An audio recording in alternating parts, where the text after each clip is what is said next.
Hi guys, it's Karen. This is the project I've been working on. Well, there it goes. This, I was really nervous about doing this. It's the biggest thing that I've done so far. And it's important to me because it goes to a really good friend's, grandson. This is her grandson and, his new wife. And, this is part of the wedding that I did, photograph. And these are my images that I took.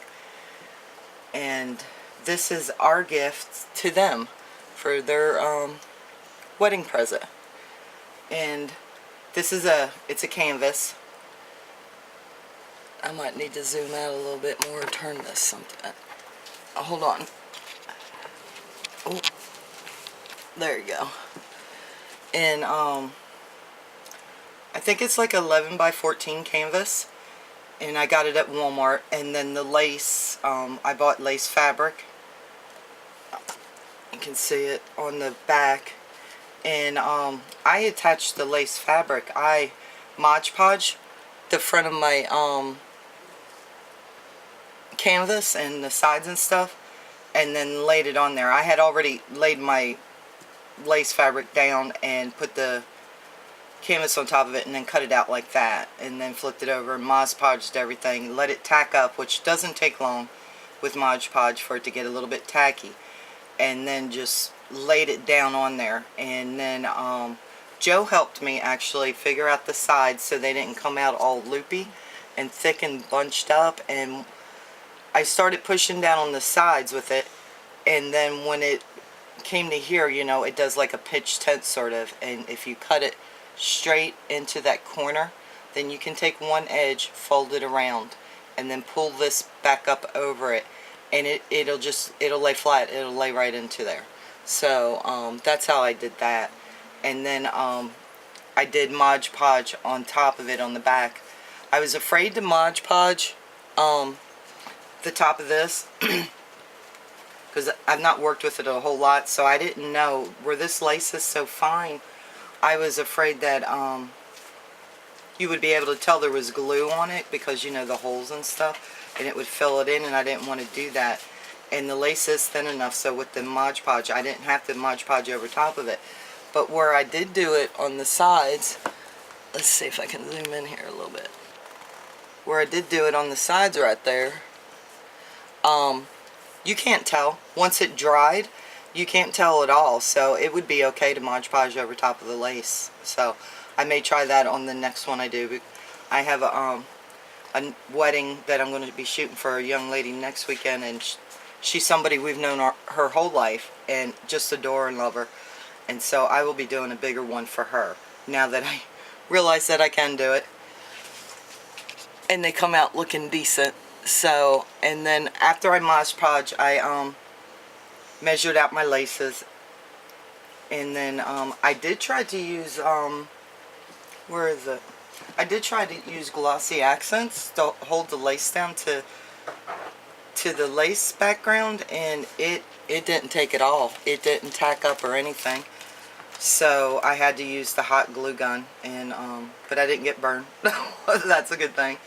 And then I used the flowers, the roses themselves, to tack the pictures down. I actually put a glob of glue on the corner of the picture itself, and then pushed my rose down into it so that it would help shove a little bit of glue underneath the image itself and help adhere it that way too.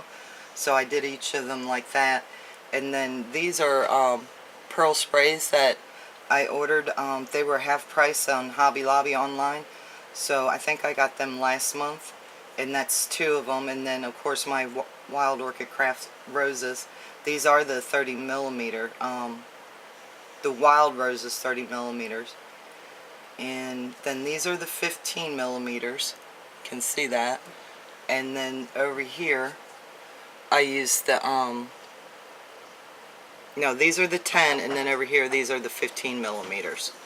So I was really tickled that I got to use my little roses, and they, you know, I was afraid at first when I saw how little they were when they first arrived that I didn't know how I would use them, but them 10 millimeters would be great on cards too. So you know, I will be ordering some more of that. And I did a picture. This is where her dad is handing Whitney off to the groom, Jordan, and the preacher. And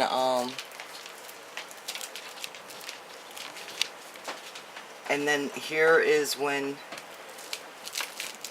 Jordan had already put a ring on Whitney, but when Whitney put Jordan's ring on, she just grabbed onto his hand like he was her lifeline, and it made me tear up because I just saw her just squeeze that through the lens of my camera.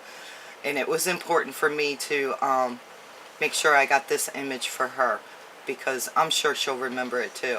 And then this is as they started walking from under the thing after they were married, and he's just looking at her with absolute love. So I love this, you know. And then I did them all in black and white with the same preset, so they would all match up and stuff and be cohesive. And I did it in black and white. I'm not feeling secure enough to mess with different colors and stuff yet, but I also think too, black and white, it's classic, and no matter what you change your home decor to, you know, it's always going to blend in. So, and then one of my little keys from eBay, it had hearts on it, so I thought that was perfect to go right there. Anyway, that is my first big project, and I am very happy with it. Thank you for watching. Hope everyone's having a great weekend. Bye, guys.